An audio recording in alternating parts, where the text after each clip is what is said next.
760.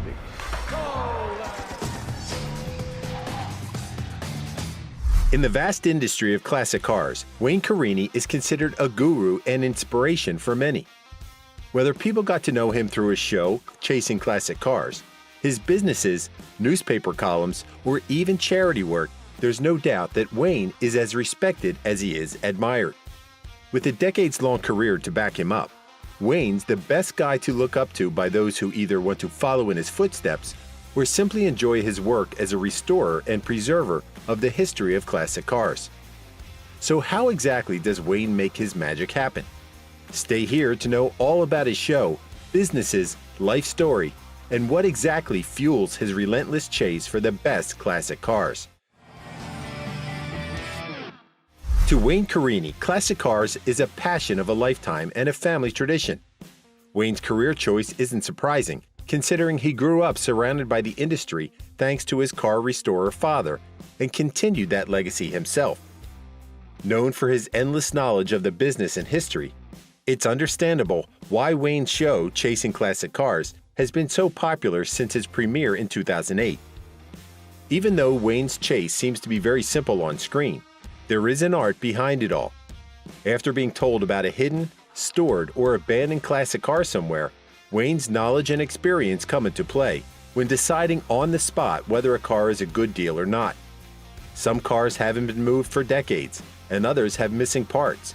But the real magic happens when they're all brought back to life in Wayne's restoration shop. Later on, F40 Motorsports takes care of the selling or auctioning part, while ensuring that they're fairly priced. Not all deals are successful or possible in the end, but what makes the chase so interesting is finding the automotive gems hidden under the dust, piecing together some of the greatest parts of America's car history, while allowing others to enjoy it as well. While it might be assumed that Wayne Carini has only one business, in truth, there are 3 Connecticut-based shops involved in his chase for classic cars.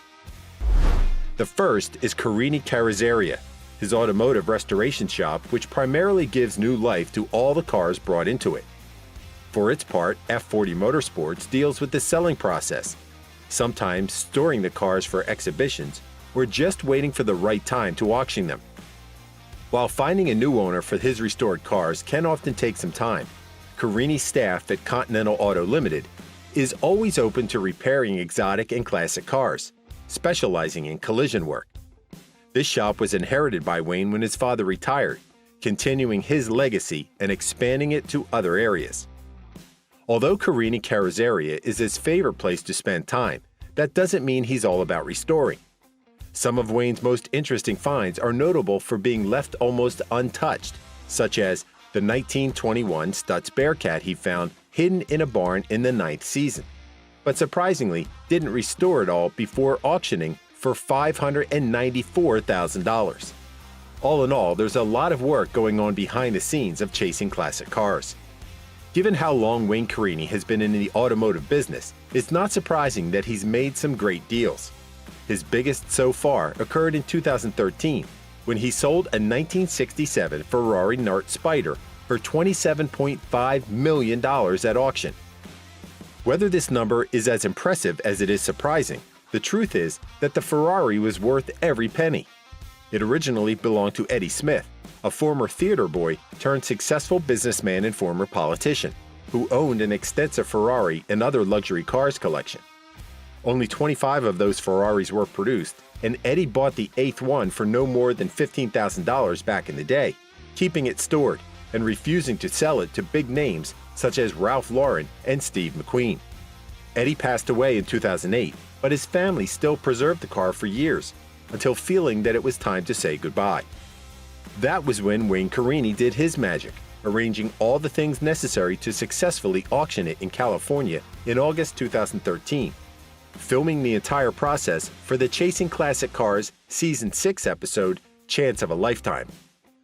The Ferrari Nart selling number broke records by becoming the second highest priced luxury car in the world. On the bright side, Eddie's family donated a big part of the proceeds to charity, in honor of his humble beginnings. There's no doubt that Wayne Carini is extremely successful at what he does, but how exactly did he go so far? Everything began during Wayne's childhood, as mentioned, just following his father.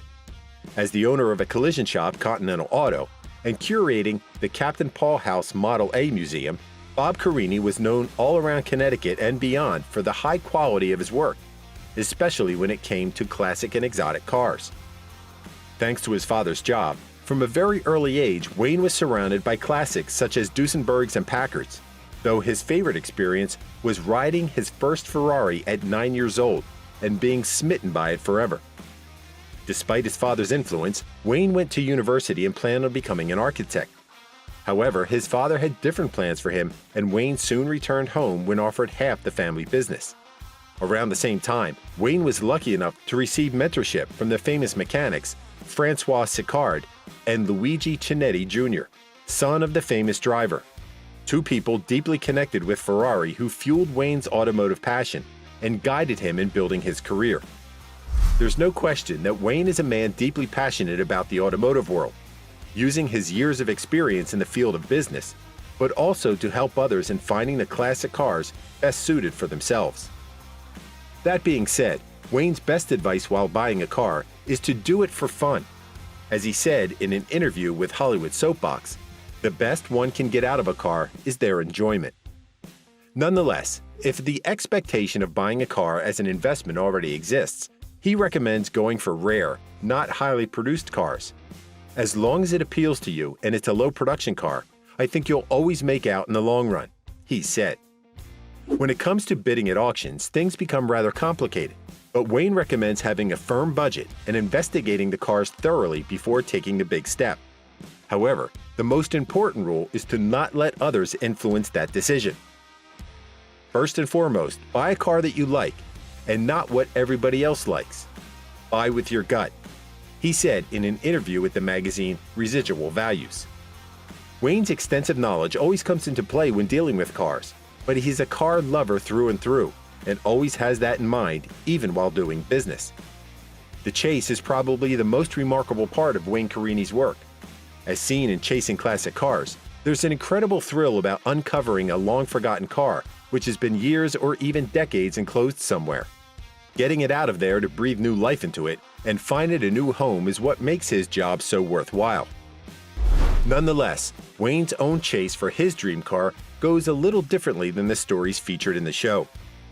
Back in 1967, he caught sight of a 1954 Hudson Italia in his father's shop, and it was love at first sight for Wayne. The Hudson was a special car through and through, as it was more expensive than most cars of its time, partly because only 27 of them were produced. It was a car hardly forgettable, especially for Wayne, who never lost sight of the Hudson despite the passing of time and the owner's refusal to sell it.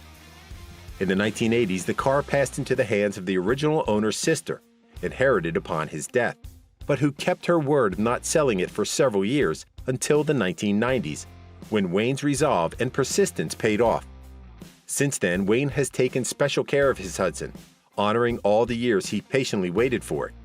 The story of Wayne Carini's restless chase of it was featured in the New York Times in 2006, attracting the attention of car lovers and TV producers. It was Jim Ostrowski who offered Wayne a spot on TV, soon making Chasing Classic Cars a reality.